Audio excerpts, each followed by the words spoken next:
The upcoming launch of the Samsung Galaxy S24 Ultra is generating a lot of buzz, especially regarding its camera capabilities. Initially, there were rumors that the new model would retain the 10x periscope camera featured in its predecessor, the Galaxy S23 Ultra. This previous model boasted an impressive array of cameras, including a 200-megapixel main sensor, a 12-megapixel ultra-wide, a 10-megapixel 3x telephoto, and a standout 10-megapixel 10x periscope unit.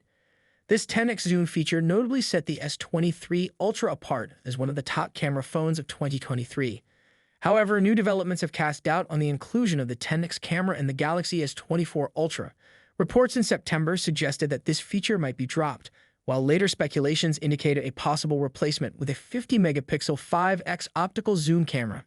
The situation became more confusing in December when leaked marketing materials hinted at a quad telephoto camera setup with 2x, 3x, 5x, and 10x zoom capabilities, but without clear specifications for each lens.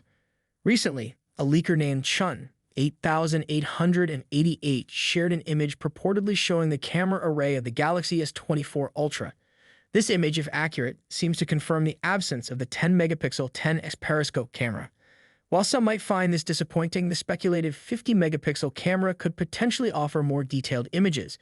Given the term quad telephoto camera, it's believed that the Galaxy S24 Ultra might use sensor crop and digital zoom to achieve a 10x zoom range. As for other rumored specifications of the Galaxy S24 Ultra, they include a 6.8-inch screen, a titanium design, a 5000 mAh battery, and the Qualcomm Snapdragon 8 Gen 3 processor.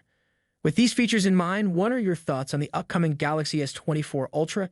Share your opinions in the comments and stay tuned for more updates. Peace out.